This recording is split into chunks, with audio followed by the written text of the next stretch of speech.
हरियाणा में हत्याओं का सिलसिला बढ़ता ही जा रहा है। ऐसा ही कैसे? सोनीपत गोहाना के गांव छिछड़ाना में सोमवार सुबह सरपंच राजेश उर्फ राजू पर ताबड़तोड़ गोलियां बरसाकर उन्हें मौत के घाट उतार दिया। बाइक पर आए दो अज्ञात हमलावरों ने वारदात को अंजाम दिया। वारदात स्थल पर लगभग 8 खोल पड़े। मिले सरपंच को भी मुंह पेट में गोली लगी। उनको बीपीएस राजकीय महिला मेडिकल कॉलेज के अस्पताल ले जाया गया, जहां पर चिकित्सक ने मृत घोषित कर दिए।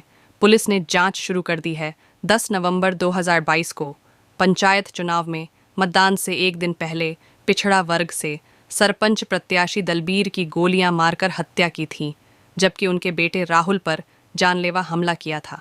कयास लगाए जा रहे हैं कि उसी रंजिश में अब वारदात को अंजाम दिया गया। सरपंच राजेश उर्फ राजू रोजाना सुबह अपने खेत में जाते थे। सोमवार सुबह लगभग 6:30 बजे वे बाइक लेकर खेत के लिए निकले। उन्होंने स्टील के बर्तन में अपने साथ दूध भी ले रखा था। जब वे गांव से कुछ दूर खेत के रास्ते पर गए तो अज्ञात हमलावरों ने उन पर ताबड़तोड़ गोलियां बरसा दी। उनको कई गोलियां लगीं और वे लहूलुहान होकर मौके पर गिर पड़े। हमलावर वारदात को अंजाम देकर फरार हो गए। बताया गया है कि 2 हमलावर बाइक पर आए थे।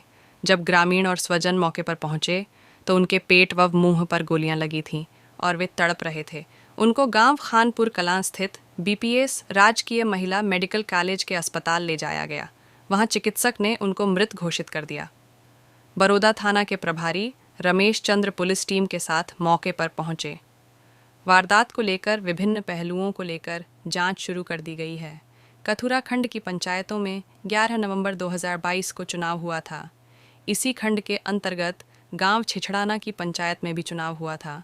उसी दिन मतगणना के बाद राजेश को सरपंच घोषित किया गया था। सरपंच बनने के ठीक 13 माह बाद उनकी हत्या कर दी गई। पंचायत चुनाव में गांव छिछड़ाना की पंचायत सामान्य थी। उस समय सामान्य वर्ग से राजेश, प्रवीण व रविंद्र प्रत्याशी थे, जबकि पिछड़ा वर्ग से दलबीर भी चुनाव लड़ रहे थे। मतदान से ठीक एक दिन पहले 10 नवंबर 2022 की शाम को तस्वीर ने दलबीर और उनके बेटे राहुल को चुनावी समीकरण पर चर्चा करने के लिए फ़ोन करके बुलाया था। पिता पुत्र वहां गए तो कई लोग शराब पीते मिले थे। वे वहां से जाने लगे तो उसी समय भोलू, अमित, वीरेंद्र और 10-15 लोग आए थे और पिता पुत्र पर ताबड़तोड़ गोलियां बरसा दी थीं। दलबीर को मौत के घाट उतार दिया था और उनका बेटा राहुल गोली लगने से घायल हुआ था। राहुल की शिकायत पर मामला दर्ज किया गया था। अब कयास लगाए जा रहे हैं कि इसी वारदात की रंजिश में अब सरपंच राजेश की हत्या की गई। इस खबर के बारे में आपकी क्या राय है?